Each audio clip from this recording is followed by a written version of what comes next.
A doença que cura. Como é que essa pandemia da Covid-19 pode nos ajudar a alcançar a cura? Eu inicio essa reflexão com uma narrativa bíblica que se encontra no Evangelho de João, capítulo 9, versículos 1 em diante, quando Jesus e seus discípulos se deparam com um cego de nascença, um homem adulto que tinha nascido cego. E diante daquela situação tão precária, os discípulos perguntam a Jesus: de quem que é a culpa? Quem pecou? Ele ou os pais dele?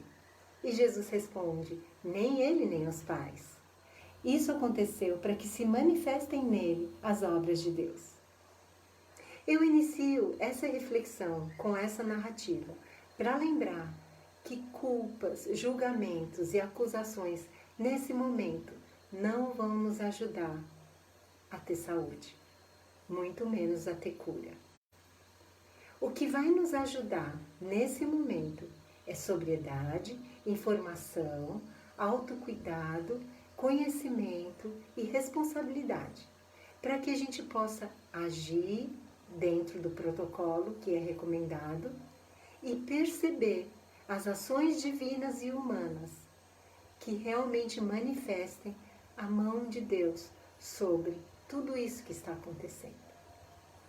E para isso, eu gostaria de apresentar uma pequena receita. Doença, para chegar em cura, muitas vezes segue uma receita. E eu gostei muito de uma receita que eu vi no Facebook, eu fiz uma pequena adaptação e eu gostaria de apresentar para vocês em 4 passos. O primeiro passo é: limpe a sua casa a fundo. Sabe aqueles cantinhos, aquela poeira que fica acumulada, aquelas teias de aranha? Então, esse é o momento para acessar esses cantinhos. Muitas vezes a gente passa lotado por essa faxina, essa limpeza mais profunda, porque não tem tempo, não tem coragem, não tem vontade. Mas agora, com essa quarentena, que a gente vai ficar em casa, é uma ótima oportunidade para fazer uma boa faxina. E junto com essa boa faxina, enquanto a gente vai sentindo a casa mais limpa, a gente também vai se sentindo mais limpo. E a gente pode então cuidar do nosso corpo, dar aquela caprichada na escovação de dentes, no cuidado com o cabelo, da pele, das unhas, das mãos, dos pés, fazer aquela espreguiçada boa quando acorda, um alongamentozinho, cuidar melhor da alimentação, cuidar melhor da qualidade de sono e assim por diante. Com isso, nós vamos, como primeiro passo de nosso cuidado, da nossa receitinha, nós vamos cuidar de limpar a casa e do nosso autocuidado. O segundo passo consiste em arrumar umas bagunças dentro de armário, nas estantes, nas prateleiras, espalhados por ali e aqui. Tem muita coisa que precisa ser arrumada. Às vezes uma maçaneta, uma porta, uma parede. E aí é uma oportunidade muito boa que essa quarentena nos oferece para arrumar essas coisas. Tirar as coisas, ver o que tem dentro, pôr para tomar um arzinho, reformar, consertar, ou até desprezar, se desfazer daquilo, desapegar. Então, enquanto a gente faz isso, alguma coisa muito boa também acontece dentro da gente, porque a memória é reativada para lembrar de coisas boas e de coisas ruins, para ver nesses objetos coisas que não prestam mais, que podem ser descartadas ou passadas adiante, mas também lembrar com gratidão o fim de um ciclo, guardar ou descartar, desapegar, ressignificar, reorganizar.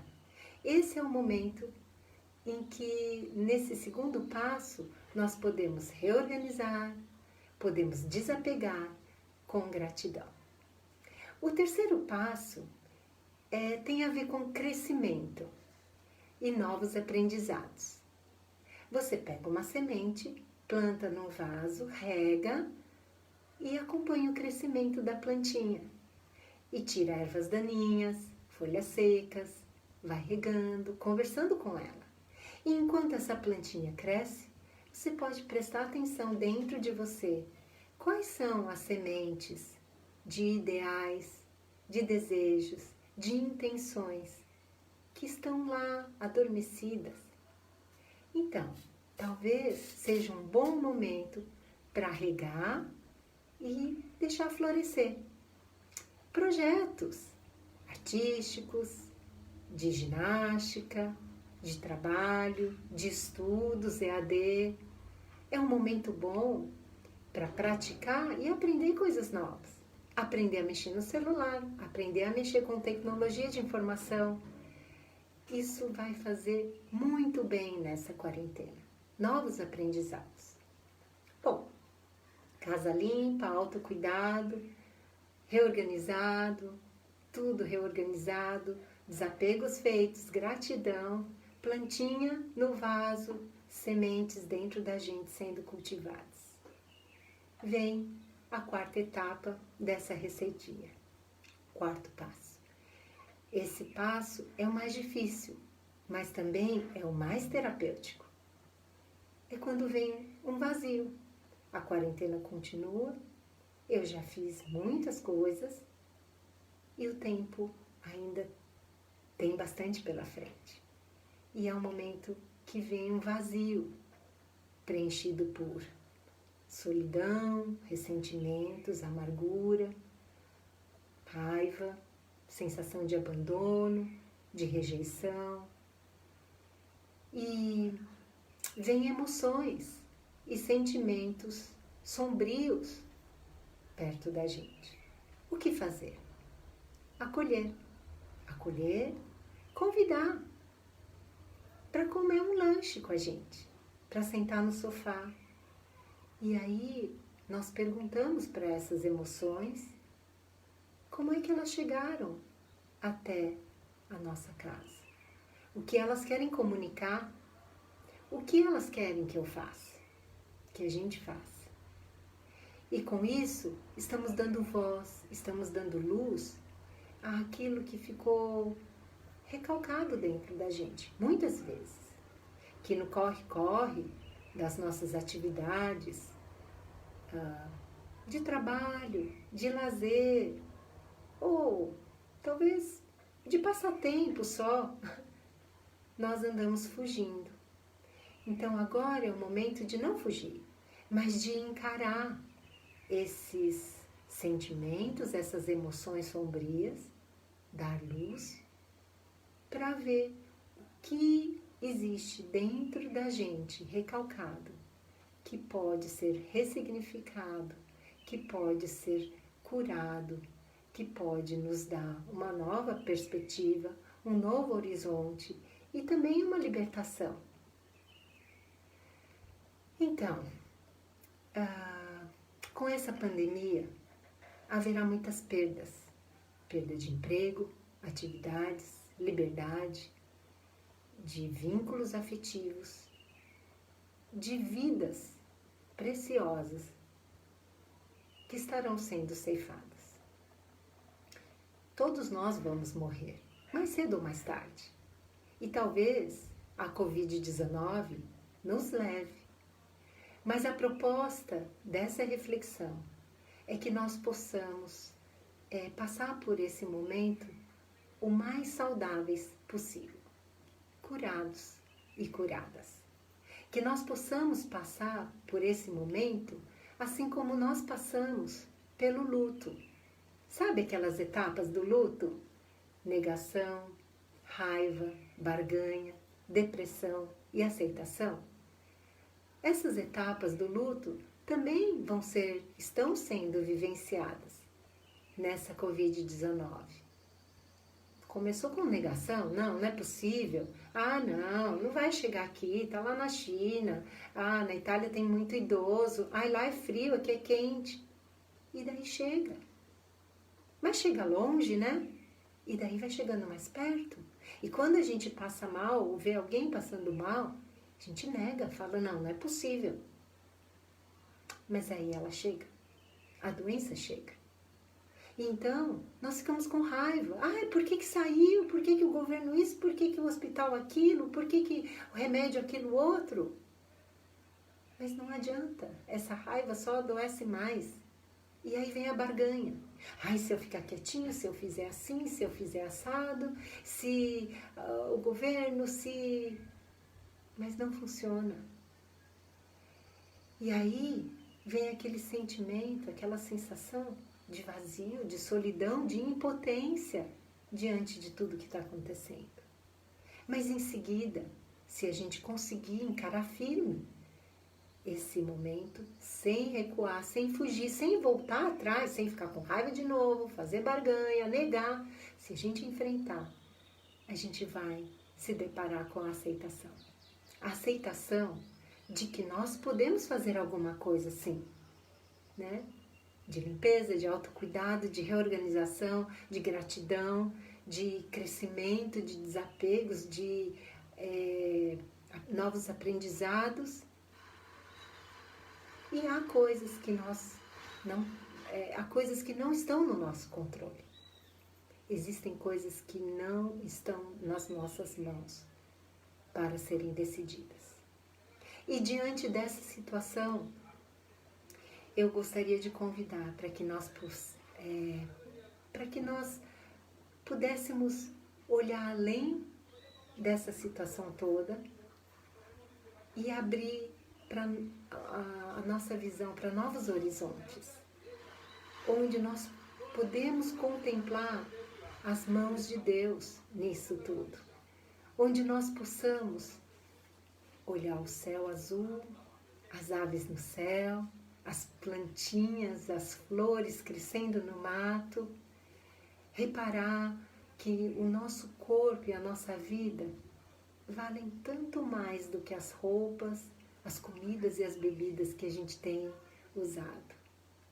E perceber que acima, que muito maior do que tudo isso que está acontecendo, existe um Deus cuidando de tudo, existem muitas pessoas se extenuando para cuidar de outras pessoas. E com isso, a nossa alma, nosso espírito, nossa mente vão ser inundadas de sentimentos e emoções de compaixão, de solidariedade, de altruísmo, de amor, perdão, fé, esperança e coragem. E eu finalizo essa minha fala com uma narrativa que se encontra no Evangelho de Lucas, capítulo 24, quando, depois da crucificação de Jesus, 2 discípulos de Jesus estão tristes, perplexos, sem chão, caminhando numa estrada que conduz à aldeia de Emaús. Esses 2 discípulos estavam lá, caminhando, conversando sobre tudo o que aconteceu. Eles tinham presenciado a morte, ouviram falar que algumas mulheres foram para o túmulo, não encontraram o corpo, mas eles não estavam entendendo muito bem o que tinha acontecido. Era um vazio, uma tristeza muito grande que tomava conta da mente, das emoções, do espírito daqueles 2 discípulos. E enquanto eles estavam andando e conversando, um estranho se aproximou. E esse estranho perguntou: o que vocês estão conversando? E esses discípulos respondem: será que você é a única pessoa que não sabe o que está acontecendo? E eles começaram a contar o que aconteceu. E depois que eles contaram tudo o que aconteceu com Jesus e como que foi terrível e tudo, esse estranho começou a trazer à memória deles promessas e fatos e frases e imagens de como que Deus age, como que Deus sempre agiu e vai continuar agindo para o bem das pessoas que Ele ama. E Ele ama todas as pessoas. E eles estavam gostando da conversa e chegaram em Emaús, no destino final deles. E quando eles chegaram lá na cidadezinha, Esse estranho fez menção de continuar a viagem, mas os discípulos insistiram para que ele ficasse lá na casa com eles. E esse estranho aceitou. E quando eles foram comer o lanchinho, esse estranho tomou o pão, partiu e deu para os discípulos.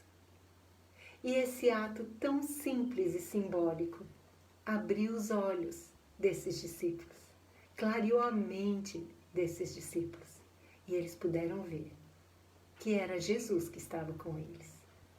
Era Jesus que estava com eles a estrada toda, em todos aqueles anos que se passaram. Então, com essa história, eu gostaria de lembrar a mim e a você que acima disso tudo, maior que isso tudo, existe um Deus para quem crê. Existe um Deus que está cuidando e que mesmo quando parece que Ele está ausente e invisível, Ele está do nosso lado. Ele está presente, ativo e cuidando de tudo. E assim, essa doença é uma doença que cura, quando através dela nós podemos ver as obras de Deus se manifestando nela. Talvez nós morramos por causa da Covid-19, mas nós vamos partir desse mundo curados, saudáveis, porque sabemos dar um significado para a nossa existência, para a nossa vida, com esse sentido que Deus nos dá, com essa esperança, com essa fé, com essa coragem, com esse amor ao próximo, muitas vezes dividindo o que temos. Mesmo confinados numa casa, é possível dividir o pão com o próximo, seja numa contribuição eletrônica, seja levando uma cesta básica, roupas para os desabrigados que estão espalhados pelo Brasil afora. Então, com isso eu finalizo essa pequena reflexão e desejo a todos que se cuidem e que tenham nessa doença uma profunda cura das suas vidas. Um grande abraço.